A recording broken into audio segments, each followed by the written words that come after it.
Hello? Hello. Okay, I'm live, finally. Sorry, guys. Sorry, guys, for that delay. There were some technical difficulties, but they have been figured out now, so hopefully this is working properly, and hopefully you guys can hear me, you can see me. I'm in a bit of a different location today. I moved my whole setup from my, well, I'm still in my flat, but I moved it into my bedroom, basically, because I wanted a change of scenery, and I want to be able to play FIFA in bed, because obviously the new FIFA's coming out. So, back to normality, back to the show. Of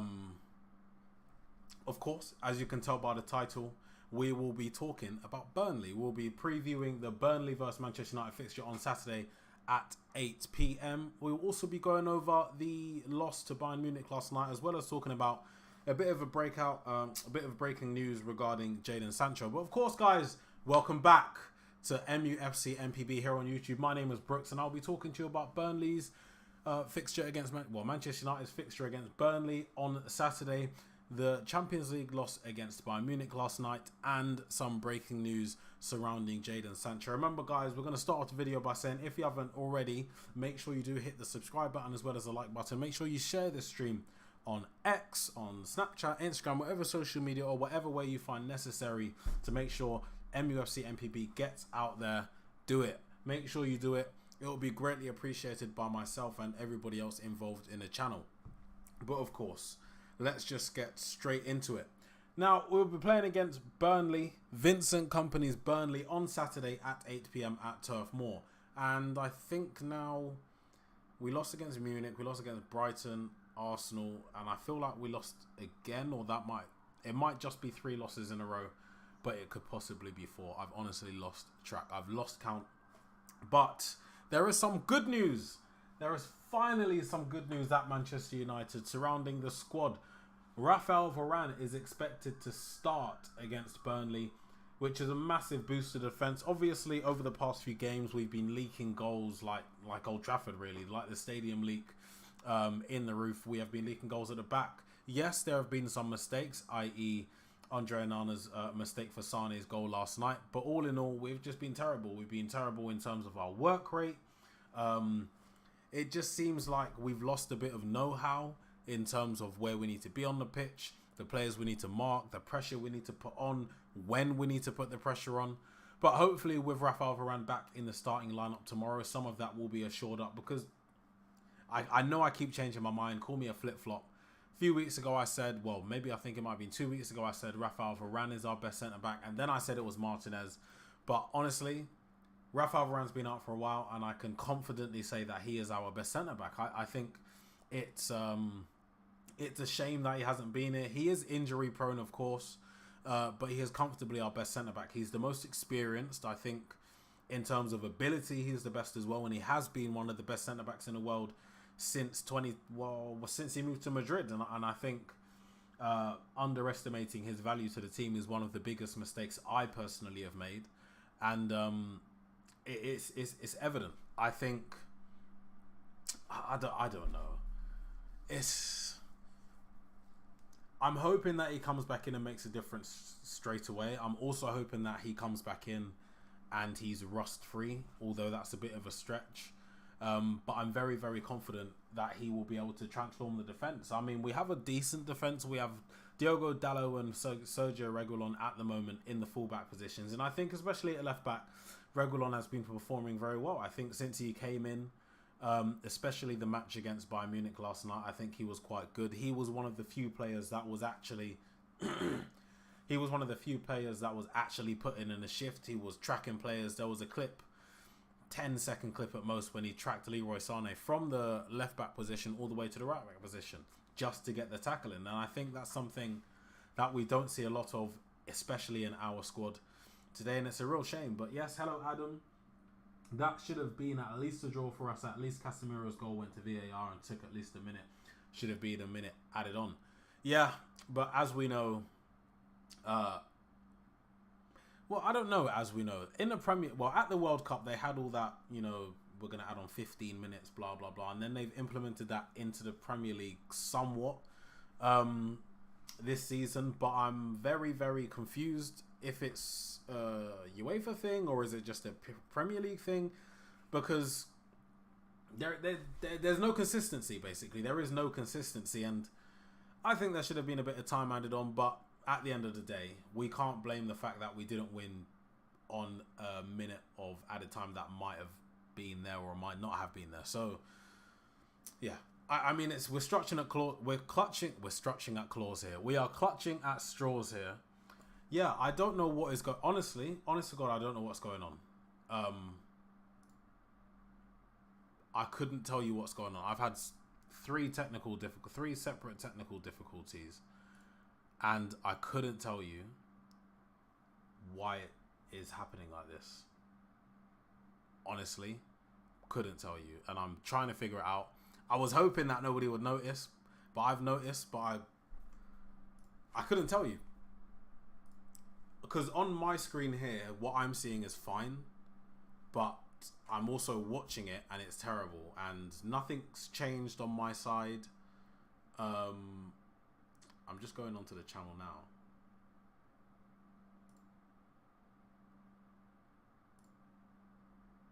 Oh, I've just refreshed and it's definitely just the lighting in here. This is my bedroom now, and the light that is in here, it definitely needs a new bulb. What I can try and do is better position the actual ring light, but I'm not sure why. Well, it will be the light, won't it? But yeah, hopefully by next week I will have a different light in there, because it does need to improve a little bit. But sorry about that. Hi, why anyway. Adam says, yeah, I know we are shambolic at defending and Onana needs dropping. See, that's the thing, and that's the problem. I think a lot of people are having to decide whether is he good enough or is he just being left exposed, and I'm going with the latter. I think looking at a lot of the goals that we've conceded this season, I don't think it's really down to Onana. He's obviously the mistake against Sane last night. There are a couple of goals where he might have been able to do a little bit better, but like, I think overall, at the end of the day, we are letting players take shots from like free shots with space from inside the 18-yard box, like centrally, which I think is a crime in itself. So I'm not really looking so much at Onana apart from that mistake. I'm looking more so at the midfield, the defense. We are all over the place, and I think prime example of that is the Gnabry goal last night. It was a brilliant Musiala run. Yeah, fair enough. He drew in about 3 or 4 players, and then absolutely nobody wanted to. Well, Ericsson, I think, is the person to blame here. He's running back, he's jogging back, and he can see Gnabry. He can see the development. He's played football for this long.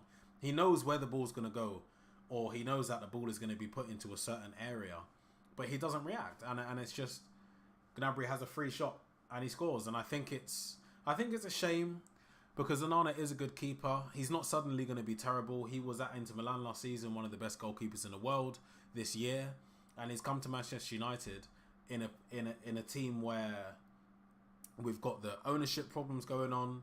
We're absolutely devastated with injuries, and all in general, we haven't been performing very well since Sir Alex Ferguson left. And he's going, as a goalkeeper in any team, you're going to be under the spotlight, because if you do make a mistake, more often than not, it's going to end in a goal. But with Onana, he's conceding goals, but most of them aren't his fault. What else as a keeper is he meant to do if players are being afforded the time and space in our penalty box to take a touch and finish, or finish first time?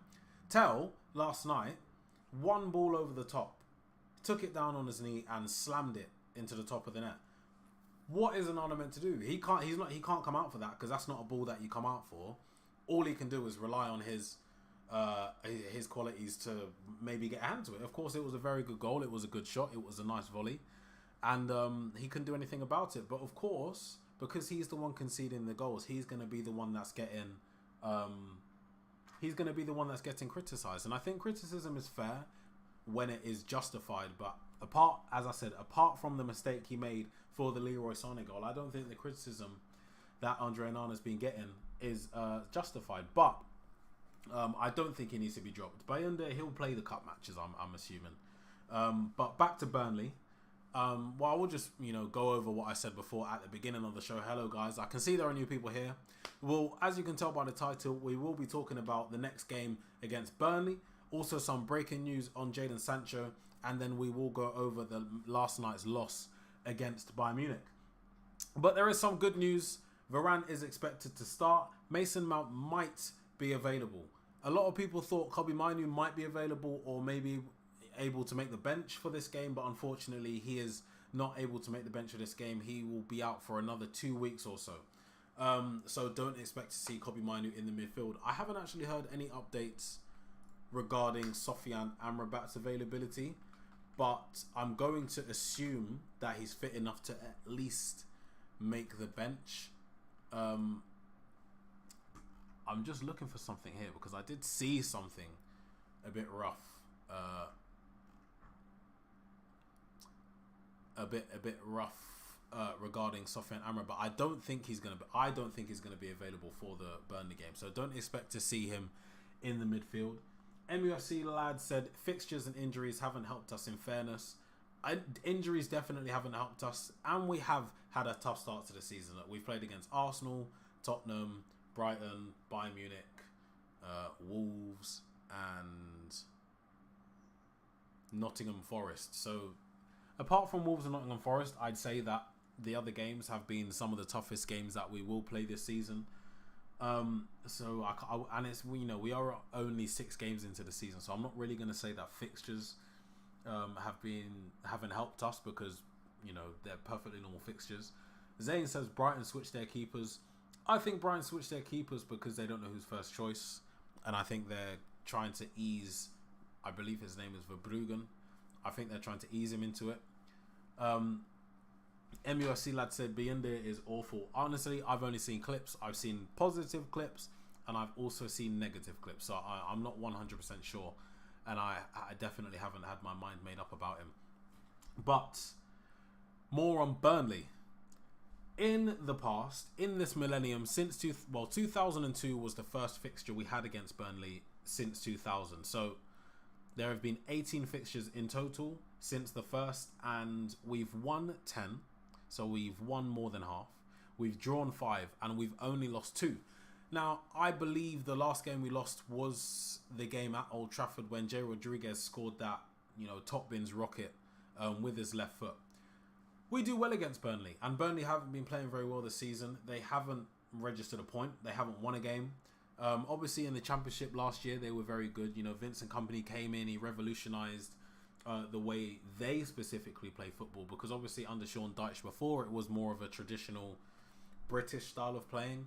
And they had their fun in the Premier League, but overall, they just weren't good enough. Company came in, changed them into a more free-flowing side. It's a side that relies more on possession, more on individual quality, and I don't know how to describe them, because I can see what he's trying to do. They're just not there yet, and you can see that they're building into it. They're improving each game they play. They just haven't been able to register any points. Now, a lot of people on Twitter, they'll joke around about, Burnley haven't won a game this season. Their next game is against Manchester United. We all know how that's going to end, but I'm confident. Even though, we haven't won in a while, you can see glimmers. You can see that we're playing some good football. We are creating some opportunities. And, the problem for us is that we're just not clinical enough. And I think with the addition of Højlund, although he's only scored 1, he had a goal disallowed. Whether or not you think it should be disallowed, he managed to find the back of the net. He's the type of striker that's going to occupy defenders. In the box, he's going to cause a massive, massive problem. Whether it's a touch and a finish or a first-time finish, his first instinct is to find the back of the net. And I think when you have players like Rashford, yes, he's getting criticised for not serving him enough, but he did get the assist last night. He did get the assist for the goal that was disallowed, and I think we have to look at the positives from these things. Rashford is going to be a threat to any centre-back and right back in the Premier League, and now he has Rasmus Højlund, who's equally as fast as him. He's equally as physical as him, probably more physical than him, and he has a drive and a hunger to get in the box and get his foot or head on the end of any cross that comes in. I think there you have a partnership which it needs to blossom. Obviously, it's still in its infant stages, probably its embryonic stages, to be honest with you guys. But sometimes it doesn't click straight away, and I think it's clicked a little bit so far, but there's a lot of time and a lot of games for them to get more used to each other, get more used to the movements, where Rashford wants to play the ball. If they've switched, if Haaland's on the ball, where is he going to play the ball for Rashford? Then of course on the right you do have someone like Facundo Pellistri or Mason Mount when he comes back in. I think Pellistri had a good game against Bayern Munich, and I think given the opportunity to play against a team that isn't as good as Munich, a team that might give him a tiny bit more space to make up his mind, a bit more time on the ball, I think you'll be able to see a lot of qualities when it comes to Pellistri. Hopefully he does start against Burnley. Wyer's right, Pellistri needs to start. But that's something we will get on in about 5 minutes. But one thing I do want to talk about, I know I've just praised Rashford, but a lot of people are calling for him to be dropped because of his work rate, because of he might not be, he's not really producing at the top end of the pitch as he was last season. So I can understand where people are coming from. But I'm going to say something from the other point of view, which is something I have been seeing. Do you think there's a reason why Rashford might not be pressing? Do you think it's manager's instructions? Because obviously Manchester United on the counter-attack are very good. You know, those are where counter-attacks are where a lot of our goals do come from. And as being a counter-attacking outlet with a player like Marcus Rashford, would you want him... Oh my God.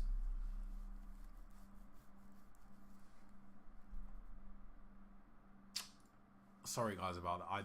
If that happens, I don't know. I don't know what's happening with everything today, honestly. Couldn't start the stream earlier. It was streaming, but it wasn't streaming to YouTube. You would have just seen that with the camera. The lighting is terrible. This is not, you know, you can say this stream is a reflection of Manchester United's poor start to the season. Sorry about that. If that happens again, all I can do is apologise, guys. It's not looking good. It's not looking good at all. But let's just carry on. Let's look on the bright side. We're still here. You can still hear me. You can still see me. Let's just try and get this show at this rate finished as quick as possible. And hopefully by tomorrow, everything will be sorted out and normal. What was I even talking about? But yeah, it could be manager's instructions because of the way that we play. Me personally, if it is manager's instructions, I agree somewhat, but I would also alter them a little bit. I would want him to press a little bit more. However, I do want him to be, you know, kind of far up the pitch so that when we do get the ball, it's just him. You get the ball to him, or you work your way to Rashford, or he's able to make the movements and cause havoc in the final third of the pitch. And I think it's a difficult one.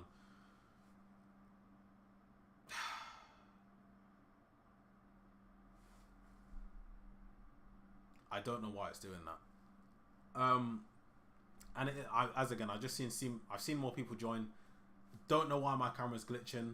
I will unplug it at some point, but I really would like to get this show finished as quickly as possible. To be perfectly honest with you guys. But yeah, no, I don't think it should be dropped. Now, because of all the technical difficulties I'm having, I'm just going to move on to the next thing, which will be Jadon Sancho. Now we have been speaking about Jadon Sancho a lot on this channel over the past week or so, but it seems like anybody who wanted him to succeed at Manchester United, it might not happen.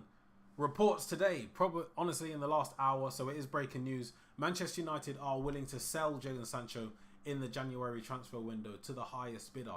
Now, there isn't any like, it's going to be a loan or it's going to be a loan with an option to buy. It is Manchester United want to sell and get as much money as possible back.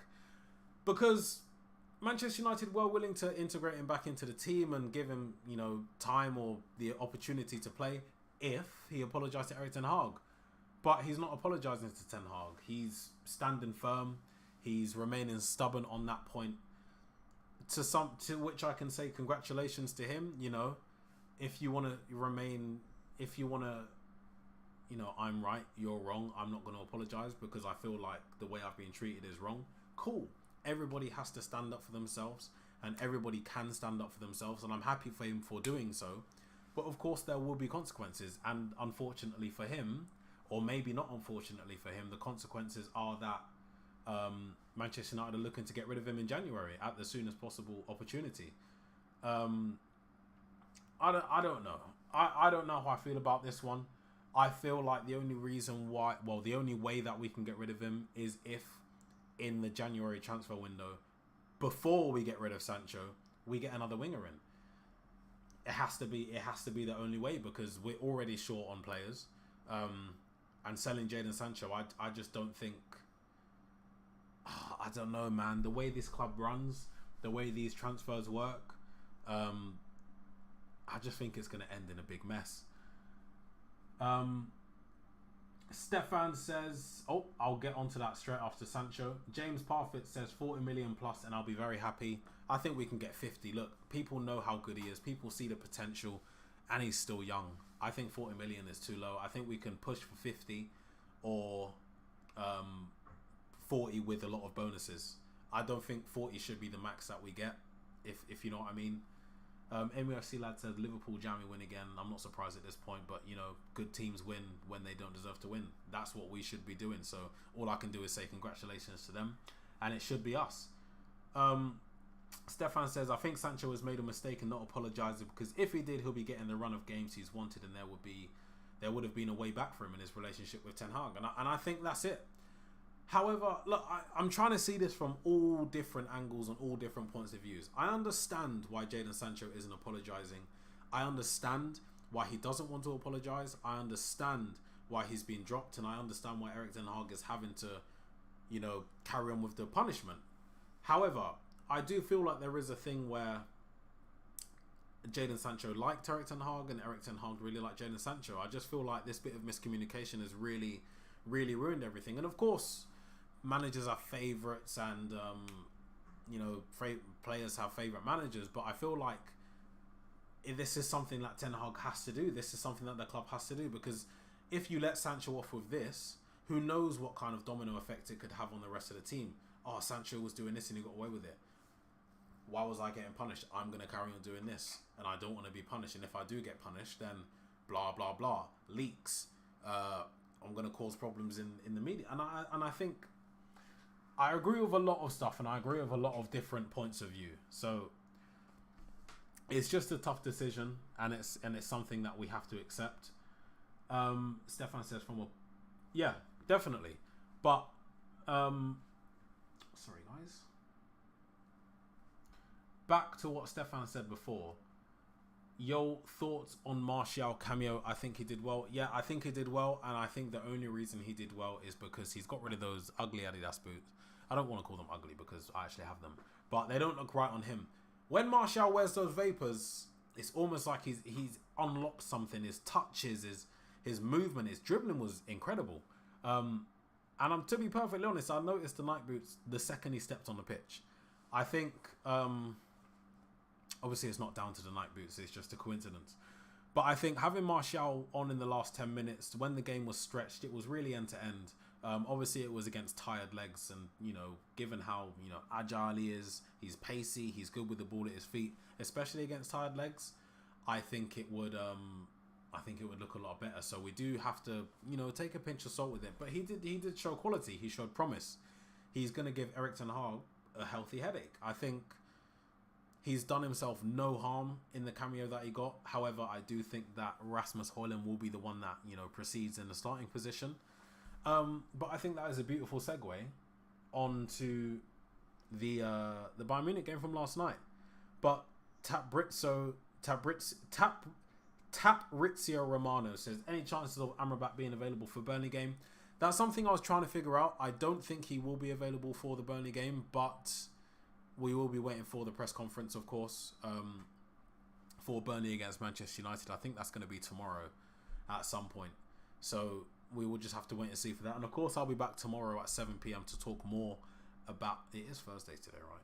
Yeah, to talk more about Burnley, potential lineups, and any more Manchester United news. James says Ten Hag was always going to favour Anthony when picking the team. I think people forget that he didn't buy Sancho, he bought Anthony, so he has to stick with him. Correct, not so correct. I'm going to give you like 70% correct there. Yeah, I know he did buy Anthony, and it's obvious that Anthony is one of Erik Ten Hag's favoured players. But I think that Jadon Sancho is better than Anthony. Shoot me, I'm going to die on that hill. I think he has higher potential. I think he's been better than Anthony since playing in Europe at a higher level. And I think he would do more for the team, especially on the right wing. So I think it's a difficult one. But of course, yeah, managers do have their preferences. They do have players that specifically fit the style of play that they want to, you know, introduce and establish into the team and into the club. And I think for Ten Hag, Anthony is the better player. However, for another manager, Sancho might be the best player. So I think it's just getting the luck of the draw, especially as a player. If a manager comes in and they don't like you, no matter how good you are, I think it's going to be tough to really get yourself into that team. And with Sancho, of course, everything that's going on is not looking like it's going to happen. Stefan says, do you think Amrabat will play a role against Burnley on Saturday? No, I don't think he'll play a role against Burnley on Saturday, but we are just waiting to find out, I guess, in the press conference whether or not he is fit or not. To be perfectly honest, I expected him at least on the bench against Bayern Munich.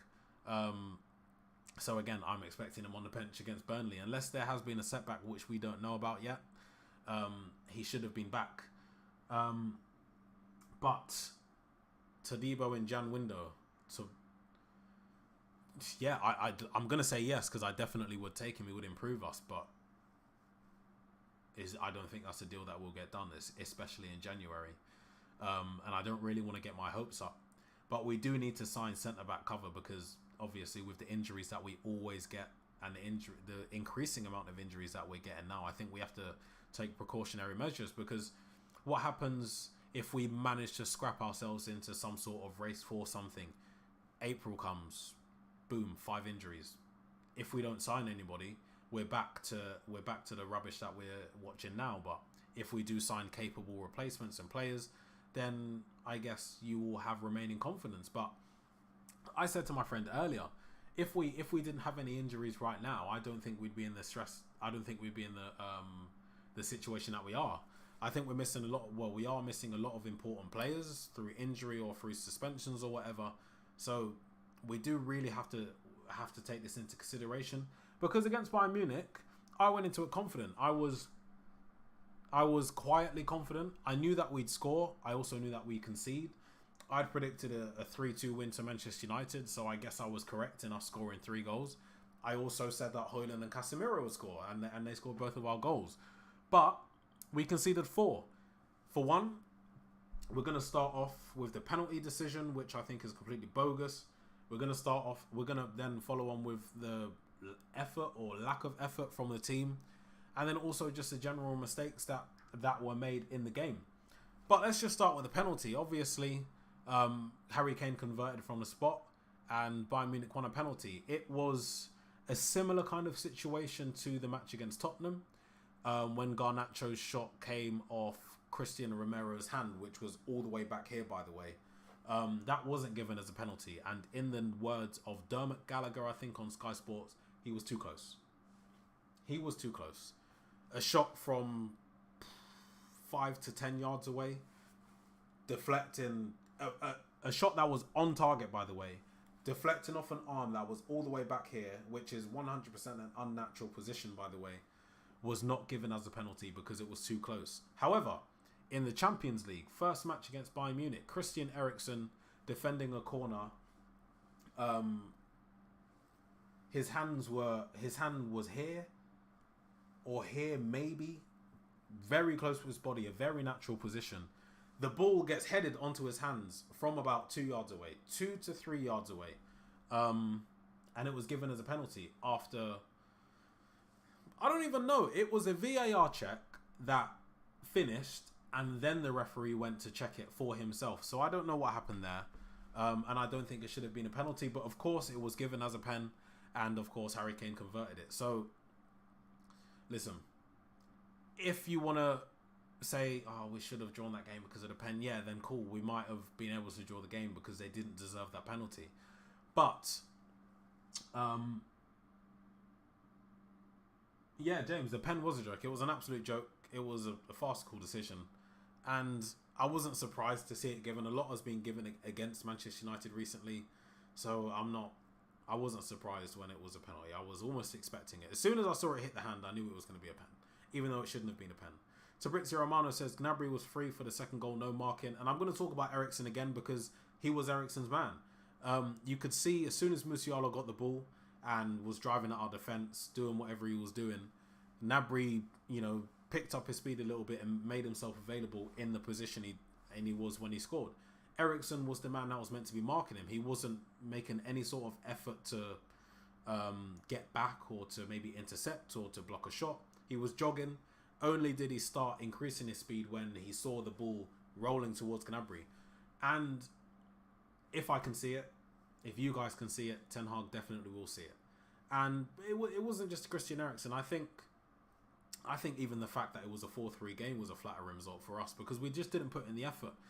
I'd say Sergio Reguilon, and I can't think of anybody else off the top of my head. Apart from the mistake, Onana had a very good game. I think he made very good saves. The goals, what can he do about the pen is a pen. Mattis Tell, very good finish. Very little Onana could do about that.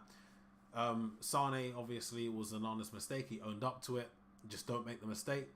And then Gnabry, he can't really do much about that. He's relying on his defenders and his midfielders to make his job as easy as possible. And making his job as easy as possible comes by way of effort and putting in tackles and not letting shots, not letting crosses get in. And that's, sorry, by the way, that's another thing. Not with Manchester United, but with in the Bayern Munich game, but with Manchester United in general. We do not block crosses. And I think the fact that we have Lisandro Martinez in there, however good he is, he's going to get beaten in the air by 6-foot-plus strikers who have the run on him. How do you prevent Lisandro Martinez from getting beaten in the air by a cross? Block the cross. But I don't know. A lot of footballers don't do it, and I'm not sure. I'm not sure why. James says, I think we still lose if they don't give it anyway. I don't think we lose. You might be right. We seem to be a very reactionary team, and we also seem to be a team that isn't able to defend a lead for whatever reason. We score and then concede, and this happened multiple times this season already, and we're still in September. So for me, those are very, very worrying signs. Stefan says, surely if there is that much controversy around the pen, isn't it better to stick to the original decision? But obviously can't use that as an excuse for the performance. You're right in both points.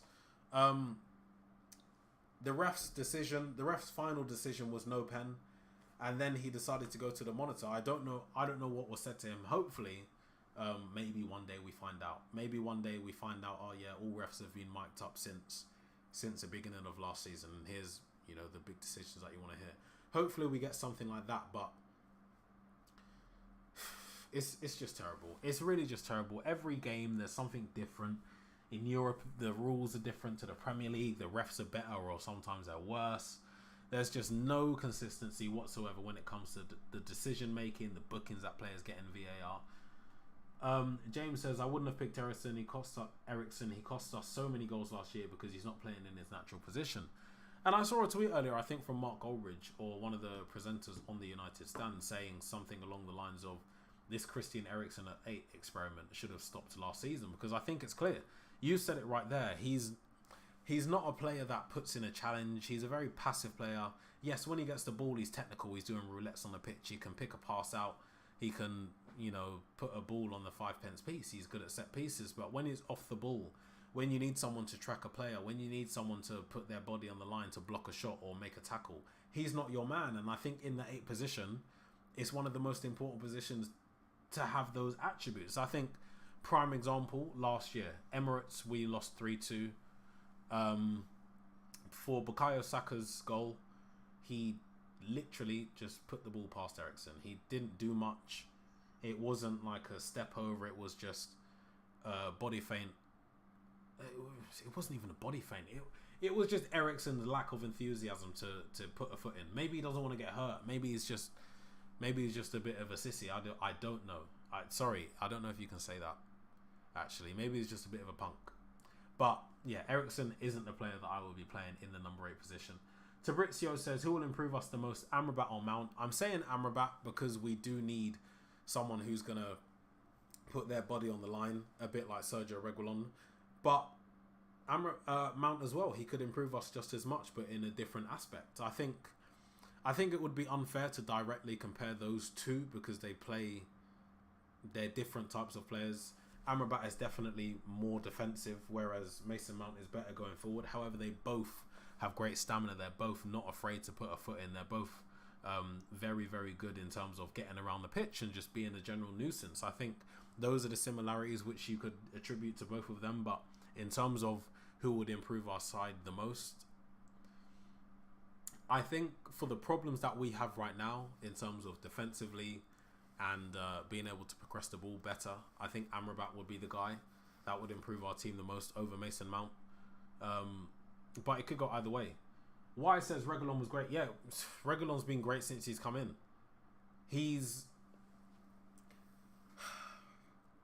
I'm ashamed that I even have to say this. I don't think he's been great. I think he's just put in an effort. He's making challenges. He's making runs which you would expect a normal professional player to make. That run that he tracked from Leroy Sané and then tackled him. I haven't seen something like that from a United player in ages. You'd expect something like that from Scott McTominay, but it's not something that he's been given. You would have seen the clip on Twitter earlier. 69th minute he came on, 79th minute dispossessed by Upamecano, and everyone just jogs past him. But then again, you could say the same for the rest of the players. So I don't know. James says, I was really impressed with Reguilon. I'd be considering starting him when Shaw is fit. Yeah, if he's playing very well, don't drop him, definitely. Amrabat will help us a lot in away games and tough games at home, but Mason Mount at home, I think Mount can... But most games at home, I think Mount can improve us a lot in terms of chance creation. Yeah, that's what I mean. And you have different aspects of our game which will be beneficial to them and in turn beneficial to us. I think definitely when you're building a team to play against a team that is going to have a lot of possession, is going to try and pass through the lines, Amrabat is definite. He definitely has to play because he's just good defensively, and he's not a little girl. He's going to put his head where it hurts. He's going to put his foot where he probably shouldn't to win the ball back, and I think we don't have enough of that. Fabrizio says Malacia return date still unknown. Yeah, I don't know the return date for Tyrell Malacia. However, I don't think there will be any players unavailable after the end of November because I think the person who is expected to return last is Wan-Bissaka in around November. So I would expect Malacia to return before that.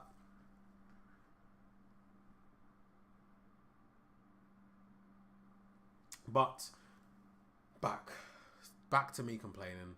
Back to the complaints about Manchester United. Jogging. I have on my phone in the notes for the show written here, jogging. And I'm not going to say too much. I'm just going to say jogging. And that's all I'm going to leave with you after this point. We're not putting in the effort.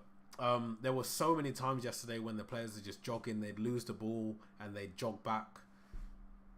There's a reason why our defense is, leaking so much. There's a reason why we're letting many shots from open players in our 18-yard box get taken. It's because we're not tracking back. We put in effort to get forward. When you see Manchester United players on the break, yeah, I'm seeing players run faster than I've seen them run in a long time. But when it's time for the defensive, the work and the stuff you have to do going back, there's no effort. There's no sort of, I want to get back. I want to stop this team from scoring. There's none of that. And I think it's down to the mentality. And I really hope something's not happening in the dressing room. I really hope so.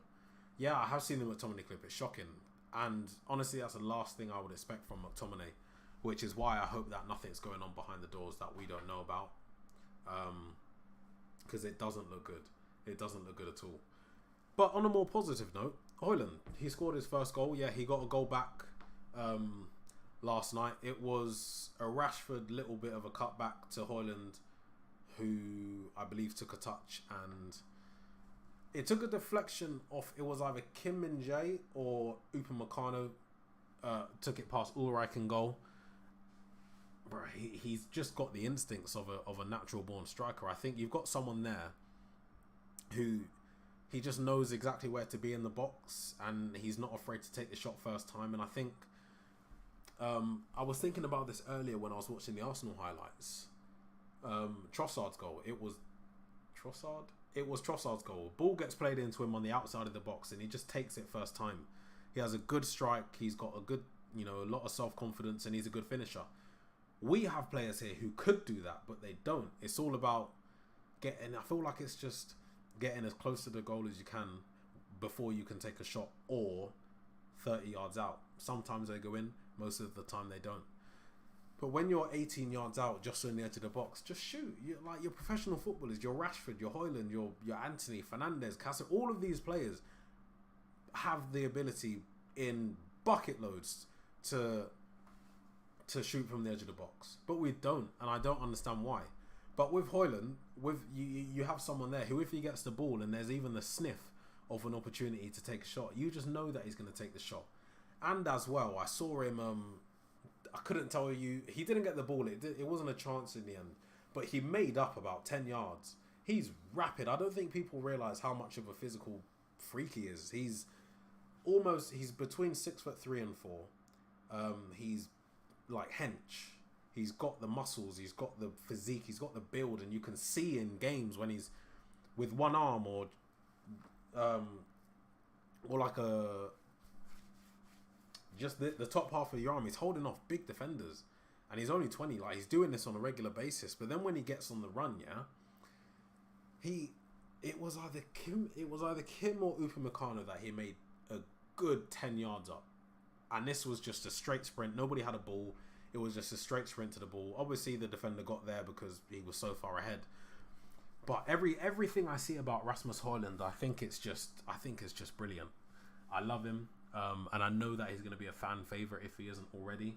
But James says a complete lack of passion in the team now. I don't know what has happened. I'm not seeing the defence hyping each other up anymore and little stuff like that. It's worrying for me because we've seen it before, and I don't want to see it again. It's not. I like Ten Hag a lot, and I really want him to succeed, and I think he has succeeded already. But the players have a track record of just throwing the towel in. If they don't like something, if they don't get their way, they have a bad track record about, it just looks like a bit of a mutiny, doesn't it? A player mutiny. Stefan, he took his chance very well, but I'm worried that our team won't create enough chances for him, because even for his goal, you could consider it a half chance. Yeah, but as I said before, we have to remember we have 11 plus or around 11 players out, and a lot of those players are, you've got Luke Shaw, first team starting 11 left back, Rafael Varane, our best centre back, Aaron Wan-Bissaka, first choice starter, Mason Mount is it. So Luke Shaw, Rafael Varane, Wan-Bissaka, Mason Mount, Anthony. Those are 5 first team starters that are out. You could say Amrabat, but we don't know just yet. But I feel I'm really just waiting.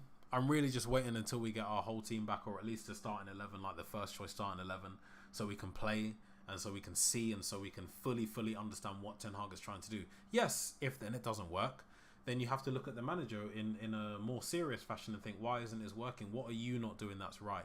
What instructions are you giving these players that aren't working? But until then, it's just not something that I can do. But yeah, we lost against Munich last night. I think I'm looking honestly to take the positives from that, but of course there are very many negatives. I think the positives are that we can score goals. Like, we're scoring goals. We scored 3 at the Allianz. A lot of teams will never score 3 at the Allianz Arena, but unfortunately we conceded 4. Stefan says he took his chance very well. Stefan says, do you think cliques are starting to form within the changing room? If so, it will be a massive issue again, like it was under Ranić. Yes, we already know, like, look, these are players from all across the planet. You have Portuguese-speaking players who naturally are going to gravitate towards each other. You have English-speaking players who naturally are going to gravitate towards each other. You have players who came from the academy who are going to naturally gravitate towards each other. Wherever you go, whether it's a workplace, an office, a party, or a football club, there are going to be people that you naturally will just find yourself around more. That's how you become friends. That's how friendships are developed. That's how you become really close to someone. It's going to happen in football clubs. It's just unfortunate that when it happens at our club, it's in the newspaper, it's on Twitter, it's on Sky Sports, it's everywhere. Why is it? It shouldn't be a problem that players are very good friends in training or outside. What the problem is that when it gets on the pitch, they can't seem to work together. They don't seem to want to be able to fight for each other. And I think that's when it becomes an issue. Look, I've played football and I've played with people that I really don't like. Football players will tell you, yeah, I've played with players as well that I don't like. It happens. I don't think cliques really make a big difference. To be perfectly honest, it's just when it's on the pitch, you have to do your talking with your feet. That you're not friends on the pitch. You're not. Well, way back when footballers, I don't know, like 15 years ago, it was Everton versus Manchester United. Phil Neville, Gary Neville, both captains, didn't even look at each other. Well, Gary Neville didn't even look left. Didn't look at his own brother, by the way, because he's in the zone. He understands, yeah, I'm not friends with you right now. I'm here to win a match. I'm here to play for Manchester United and do the best I can. But nowadays, you've got players hugging in the tunnel. You've got players from opposite teams. Just, I don't know. It's just so different to how it used to be. But I don't think cliques are the issue for, us underperforming on the pitch. James says, apparently Amrabat will be on the bench for the Burnley match. Hopefully he is. I do want to see him get some minutes. I do want to see what he can do to our midfield, if he can improve it or if he harms it or in any way. I think getting him on the pitch will be very, very important. So that's actually some very good news. Thank you for sharing that news. Guys, do make sure as well, if you haven't already, hit that like button as well as the subscribe button. Also, make sure you do follow at MUFCMPB over on X or Twitter, as well as myself, Ash Meppers, and Anil on the same platform. All of our links will be in the description down below, but do make sure you do hit that subscribe button as well as the like button. If you have any questions as well, make sure you get them through. I will be ending the stream very shortly because I really do need to sort out everything that's going wrong here. I'm honestly not sure what's happening. But if you do have any questions, make sure you do get them through very, very soon. James Parker says, don't think he could possibly worsen our midfield. I'd hope not. I really, really hope not. But honestly, at the moment, anything is possible with Manchester United. You'd be surprised. Have we got any more questions, guys? Wait, let me just double check to make sure I haven't been sent anything.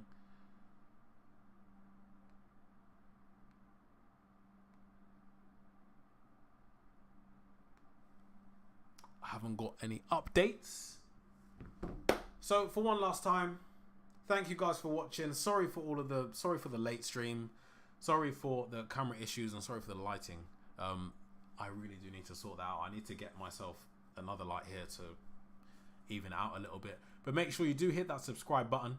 If you haven't already, make sure you hit the like button as well as following at MUFCMPB over on Twitter, as well as myself, Ash and Anil. All of our links will be in the description down below. I'll be back tomorrow at 7 PM on the dot for my final stream before the Burnley match. I hope you guys do have a good Friday. I hope you guys have been enjoying Freshers if you're at Freshers. Hope you guys are just having a good time. I'll see you guys tomorrow. Make sure you hit the like button, subscribe, follow us all on Twitter.